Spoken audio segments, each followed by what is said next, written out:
전국에 계신 KBS 인증능력시험 수험생 여러분 안녕하십니까? 오늘부터 여러분과 함께 KBS 한국어 인증능력시험을 같이 공부하게 될 이평천 선생입니다. 반갑습니다.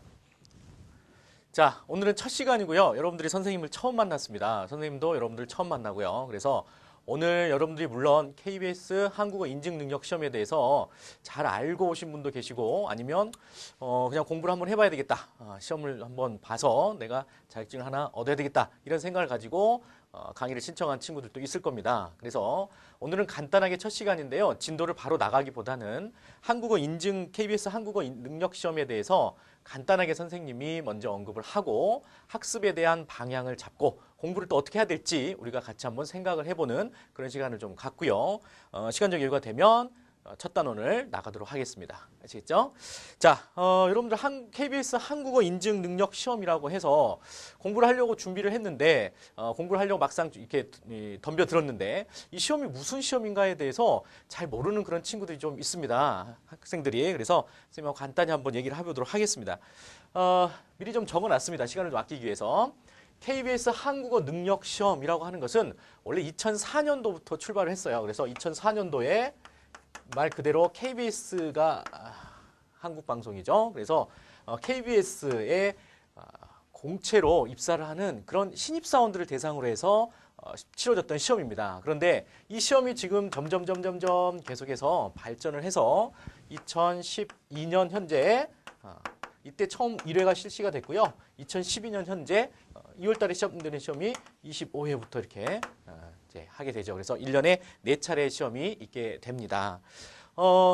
KBS 한국어 능력 시험이 점점점 중요도가 좀 높아졌어요. 처음에는 KBS에서만 입사시험으로 치러졌던 게 이제는 각종 회사랄지 진급시험이랄지 아니면 심지어는 대학 입시의 특별전형, 입시 자격증 반영까지도 되고 있다. 그래서 상당히 이제 많은 학생들이 점점 더 많은 친구들이 함께 이제 공부를 하게 되는 그런 기회를 얻게 된 거죠. 자, 그리고 올해부터는 약학대학 시험이라고 하죠. PET라고 하는데 PET 약학대학 시험에서도 이 KBS 한국어 인증능력 시험이 언어 추론 대신에 인정을 해주게 됐다는 거죠. 그래서 이 미트와 의대 시험이죠. 그다음에 디트 치대 시험에 이어서 PET까지도 약대 시험, 약학대학원 시험까지도 이 KBS 한국어 능력 시험이 인증을 받게 됐다. 그래서 친구들이 좀 더 많이 있으니까 우리 한번 열심히 해보도록 하죠. 선생님이 여러분들하고 같이 공부를 할 때 열정이 필요하다 이런 얘기를 합니다. 그래서 선생님도 열심히 준비를 해서 여러분 앞에서 해설 강의를 할 거고요. 여러분도 열심히 예습하고 복습을 좀 더 열심히 해서 완전히 마스터를 하고요. 여러 번 볼 필요 없이 딱 한 번만 수업을 듣고 한 번 복습해서 그 내용이 좀 완전히 이해가 될 수 있도록 선생님과 함께 열심히 한번 해보도록 하겠습니다. 그리고 이제 KBS 한국어 능력 시험에 대해서 여러분들 주변에 또 알아봤을 거 아니에요. 그죠? 이 시험이 어떤 시험인가? 과연 내가 공부를 해도 되는 것인가? 공부를 해서 잘 못 보면 어떡하지? 아니면 내가 고등학교 때 좀 어느 정도 공부했는데 그리고 책 같은 것도 좀 어렸을 때부터 독서량이 많았고 한데 대충 보면 되는 거 아닌가? 이런 또 아니란 생각을 하는 친구들이 있습니다. 그런데 KBS 한국어 능력 시험은 말 그대로 이 한국어가 뭡니까? 자국어 시험이죠. 우리말 시험입니다. 우리말. 그래서 한국 사람들이, 우리나라 사람들이 이 우리말을 잘 모르잖아요. 모르는 경우도 있잖아요. 물론 의사소통을 한다면 별 문제가 없습니다만 갈수록 우리말에 대한 일상생활 속에서 우리말이 많이 망가지고 외래어나 외국어를 많이 쓰다 보니까 그죠? 위에 계신 분들은 대기업이랄지 아니면 공기업이랄지 아니면 공무원 시험이랄지 이런 데서 위에 계신 분들은 이 의사소통이 안 된다고 보는 거예요. 우리말에 대한 어떤 그 사용이 젊은 세대들이 망가지고 있구나. 거기에 대한 경각심에서 이런 시험들이 이제 나타나게 된 거죠. 그래서 우리가 한국 사람들이 보는 거예요. 외국인도 응시를 해요. 실제로 보면 외국인도 응시를 하는데 한국 사람들이 이제 주로 공부를 할 때 우리말이기 때문에 굉장히 쉽게 생각을 하고서 공부를 안 하고 보든가 아니면 또 어법 같은 거 나온다고 하니까 굉장히 고등학교 때 생각했던 어법이 난 어려웠어. 그 시간에 맨날 졸았어. 그런 기억 때문에 여러분들이 이 시험을 기피하는 경우가 있습니다. 두려워하는 경우가. 그런데 우리말이기 때문에 더욱더 바르고 올바르게 사용하기 위해서는 공부를 해야 됩니다.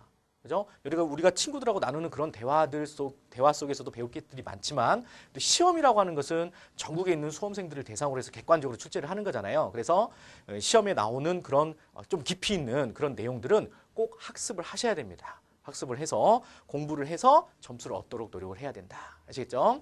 자, KBS 한국어 능력시험은 KBS 주관을 하는 거고요. 1년에 4차례 출제가 됩니다. 그리고 총 문항수는 100문항이고요. 1번부터 100번까지 있습니다.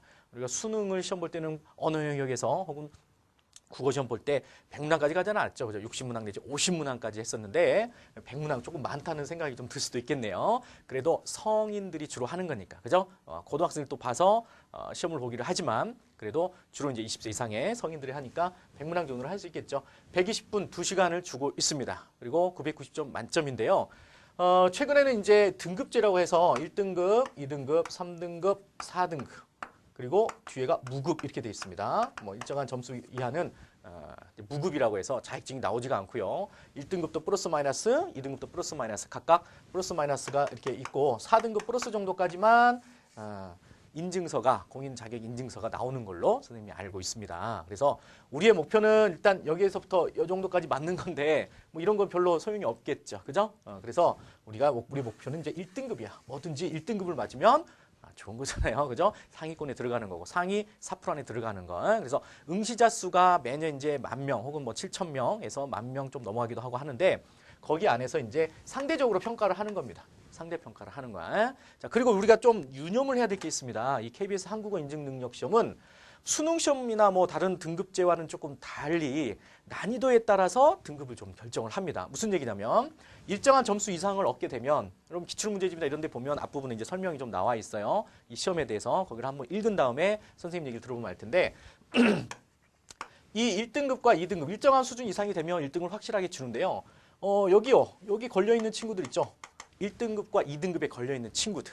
그러니까 소위 말해서 등급별로 귀족 1등급이 있고 천민 1등급이 있고 2등급도 귀족 1등급이 있고 천민 1등급이 귀족 2등급이 있고 천민 2등급이 있다고 하잖아요. 그 등급, 다시 말하면 요 등급의 경계선 사이에 있는 요 귀족 1등급과 천민 1등급 사이.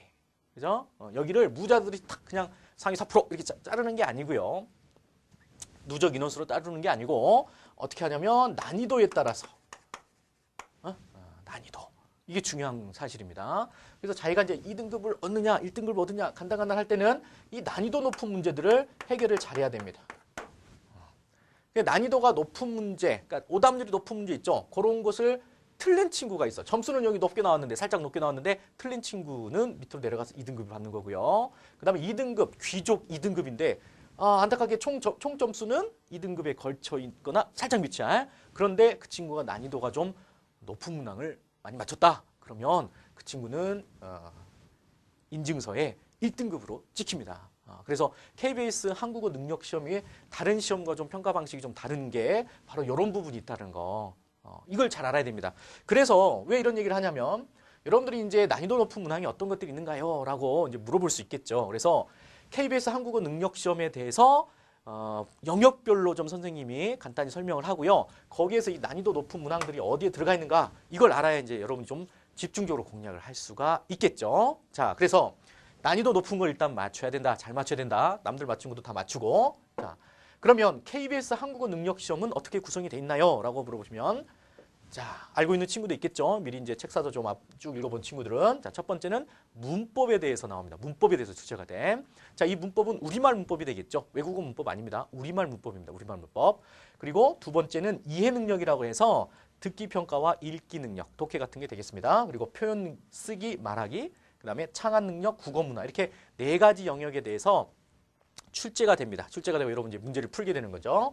자, 그런데 이 중에서 이제 가장 비중이 높은 파트는 어딜까요? 가장 비중이 높은 건 바로 이쪽입니다. 그래서 보이나요? 40%의 비중을 차지해 총 100문제 중에 한 40문항 정도가 나온다는 얘기죠. 자, 그 다음에 이쪽 문법 파트가 30% 정도 출제가 됩니다. 그리고 나머지 표현, 창안, 국어 문화가 10%씩 각각 비중을 차지하고 있습니다. 이렇게. 자, 그렇다면 가장 비중이 높은 건 이해 능력에 해당하는 건데요. 이 이해 능력 듣기와 읽기로 되어 있고, 근데 이거 이 부분은 이제 나중에 공부를 해보면 알겠지만, 여러분들 고등학교 다 졸업하셨죠, 그죠? 아니면 검정고시로 하셨고요. 어쨌든 학교 내신 시험이나 아니면 수능 쪽에 좀 더 가깝죠. 수능에서 듣기 평가. 이제 앞으로는 없어집니다만, 없어지거나 다른 형태로 바뀝니다. 수능에서는. 그런데 그동안 여러분들이 했던 그 듣기 평가 있죠. 그거랑 유사합니다. 그리고 읽기도 뭐 언어 문제를 푸는 듯한 대입시를 위해서 공부했었던 그런 것과 비슷한 겁니다. 근데 문제는 뭐냐면 실질적으로 많은 부분은 이쪽 이해 파트가 차지하고 있지만 오답률이 높은 거. 그러니까 학생들이 이 KBS 한국어 인증 능력 시험에 대해서 공부를 하는 수험생들이 가장 힘들어하는 부분이 어딜까를 한번 생각을 해보면 오답률이 가장 높은 건 바로 이 어법 부분, 문법 부분에서 주로 많이 틀립니다. 그리고 좀 어렵죠. 많이 외워야 될 것들도 있고 여러 가지 규칙이랄지 여러 가지 규정 같은 것도 좀 우리가 알아야 되기 때문에 이쪽 파트를 상당히 어렵게 생각을 한다. 그래서 자, 첫 강의를 선생님이 어휘력을 놨습니다. 문법 파트 중에서도 어휘력 부분을 놨는데 이 어휘력 부분에 대해서 얼만큼 우리가 첫 단추를 잘 끼느냐 이게 상당히 중요한 겁니다. 첫 단추를 제대로 끼지 못하면 이 첫 부분에 대해서 여러분이 기출문제집이나 혹은 다른 문제집을 사가지고 그죠? 공부를 한다고 딱 펼쳐서 첫 강을 막 하는데 재미도 없고 아는 것도 없고 그죠? 졸립고 그러니까 이제 포기를 하게 된다는 겁니다. 아니면 그쪽 파트를 아예 스킵을 해버리고 뭐 나머지만 다 맞으면 되겠지라고 하는 그런 전략을 하는 수험생이 계시는데 이쪽에서 다 맞는다는 보장이 없잖아요. 그죠? 그리고 생각보다 좀 까다로운 문제들이 출제가 됩니다. KBS 한국어 능력 시험은. 그래서 이 어휘력 부분을 좀 남들이 기피하고 남들이 피하고 어려워하고 안 하려고 하는 거 있죠? 자, 이쪽 파트를 선생님이 과감하게 그냥 1강에다 놨습니다. 문법 파트를. 그리고 어휘력과 문법으로 구성되어 있는데 이 문법은 여러분들이 고등학교 교과 과정 아까 여기 설명을 안 했는데 KBS 한국어 인증 능력 시험은요 그 여러 가지 이제 그 설명을 쭉 보면 출제 의도랄지 뭐 경향이랄지 혹은 뭐 출제 취지 이런 것들을 좀 살펴보면 고등학교 대한민국에서 고등학교 교과 과정을 제대로 이수한 학생, 특히 이제 국어라고 하는 과목을 고등학교 1, 2, 3학년 때 혹은 중학교 때까지, 중학교 때부터 고등학교 때까지 잘 이수를 한 학생이 시험에 응시해서 한국어 능력이 어느 정도 되는지를 평가한다. 이렇게 돼 있거든요. 그래서 뭐 여러분들이 국문학자 혹은 국문학을 전공하거나 석사, 박사, 학사, 석사, 박사 과정을 다 이수해야만 풀 수 있는 이런 문제 절대 안 나옵니다. 절대 안 나오고요. 우리가 충분히 고등학교 때 배웠던 것들 내에서 출제가 된다. 거기서 조금 플러스 마이너스 난이도 조절이 좀 되겠죠. 그런데 문제는 뭐냐면 여러분이 고등학교 공부를 한지 수능 공부를 한지 좀 오래된 그런 지금 수험생도 계시겠죠. 그래서 그 부분을 선생님이 처음부터 아예 그냥 쫙 다 여러분들에게 쉽게 알파에서 오메가까지 다 정돈을 해드릴 겁니다. 그래서 뒷부분은 조금 선생님이 빨리 나갈 거고 여러분 어차피 여기 뭐 읽어보고 문제 풀어보고 뭐 지문 내용 이해하고 뭐 선생님이 특별한 얘기를 좀 하는 부분들이 있겠지만 주로 많은 시간들이 이 앞쪽에 어휘력과 문법 부분에 치중해서 좀 할 거다라는 것을 미리 말씀을 좀 드릴 겁니다. 그래서 전체 교재나 전체 강좌에서 이 부분이 오답률이 높고 이 부분에서 다른 친구들이 틀리는 걸 우리가 맞춰야만이 아까 얘기한 것처럼 이렇게 등급 컷에 걸리거나 혹은 상위 등급을 맞는 데 있어서 굉장히 유리한 고지를 잡을 수가 있다라는 것을 말씀을 드립니다. 무슨 말씀인지 아시겠죠? 그래서 이쪽 문법 파트 좀 잘 해주시기 바랍니다. 공부를 하실 때. 어려운 거 있으면 뭐 질문을 하셔도 되고요. 자, 그러면 이제 각각 단원별로 선생님이 진도를 진행을 하면서 문법이나 이해, 듣기, 읽기, 뭐 쓰기, 말하기 이런 파트에 대해서 들어가기 전에 아마 개괄적인 설명을 하고 들어갈 겁니다. 아시겠죠? 자, 그래서 오늘은 이제 어휘력에 대한 문법 능력에 대한 진도를 나가려고 하는데요. 먼저 어휘력을 한번 보도록 하겠습니다. 자, 이 어휘력 파트는 그러면 어떠한 것들이 출제가 될까요? 자, 첫 번째 고유어가 출제가 됩니다. 야, 우리말이다. 야, 우리가 흔히 쓰는 말이다. 그래서 굉장히 여러분들이 쉽게 생각을 할 텐데요. 상대적으로 어렵습니다. 지금 21세기는 많은 외래어들이 막 난무하는 그런 상황이잖아요. 그래서 잊혀진 우리 고유어, 옛말들. 그렇다고 해서 뭐 15세기, 16세기, 뭐 17세기 썼던 조선시대 때, 고려시대 썼던 이런 말을 찾아 쓰자. 이게 아니고요. 이제 뭐 한국어학회나 이런 데서 우리말인데 아름다운 우리말이 있습니다. 좀 썼으면 좋겠다. 이건 참 전통으로서 버려지기는 아깝겠다. 그런 것들을 이제 시험이라고 하는 시험 준비를 하는 여러분들, 그죠? 국어 인증 능력 시험이랄지 KBS 한국어 능력 시험이랄지 이런 것들을 통해서